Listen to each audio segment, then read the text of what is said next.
এই সিরিজ শুরু হওয়ার আগেও আপনার সঙ্গে আলোচনা হচ্ছিল, সেই জায়গায় তিনি রান পেয়েছেন, খুব বড় ইনিংস খেলতে পারেননি, স্ট্রাগল করেছেন, সেটাও স্পষ্ট হয়েছে।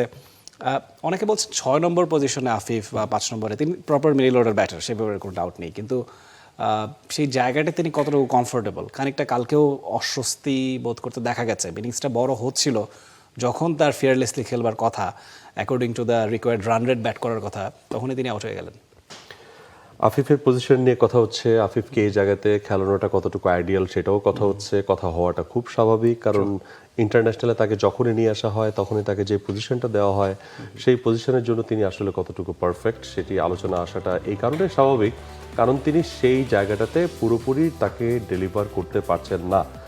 নাম্বার 6 পজিশনটা এমন একটা পজিশন বাংলাদেশের প্রেক্ষাপটে যে আফটার 30 আপনাকে নামতে হইতে পারে, আবার আফটার 46-7 আপনাকে নামতে হইতে পারে।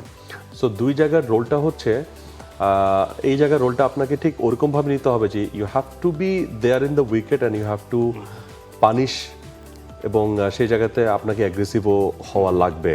সো নাম্বার 6 ব্যাটারদের যে ধরনের নেচার হয়, তো আফিফের ওভারঅল যদি আপনি তার ডোমেস্টিক প্রিপারেশনটা দেখেন, যে ইন্টারন্যাশনালে তাকে আপনি পজিশনটাতে সেট করলেন, সেটার আগে তার ডোমেস্টিক ওভারঅল যদি তিনি আসলে কেমন করেন, যে কোন পজিশনে, এটা অবশ্য তার ইন্টারন্যাশনালে তার ব্যাটিং পজিশন, এটা নট ডোমেস্টিক। তারপর আমরা একটু যদি দেখি, তাকে সবচেয়ে বেশি এখানে খেলানো হয়েছে নাম্বার 7-এ, 19টা ম্যাচ 419 রান, স্ট্রাইক রেট 87, এবং নাম্বার 6-এ তার স্ট্রাইক রেট 90।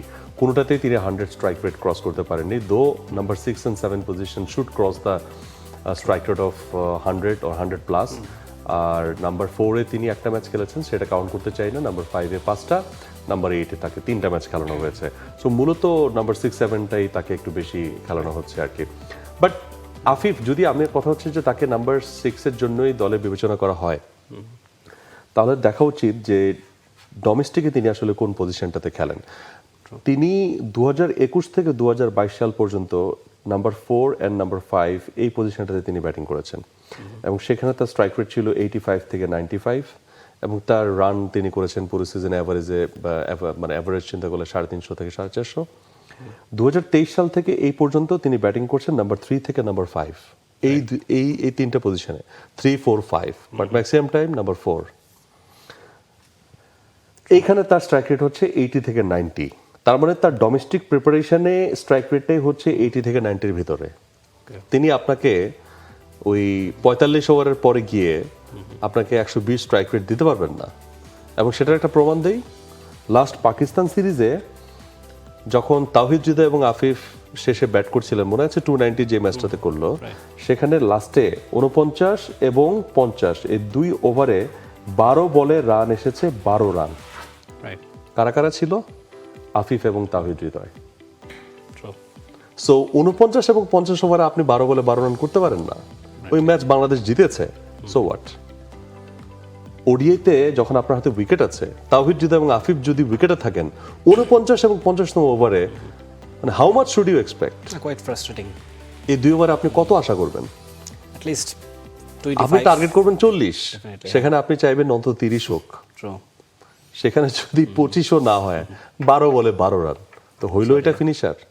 সো এটা আসলে আফিফকে দোষ দিয়ে এখানে কোনো লাভ নাই, সিরিয়াসলি।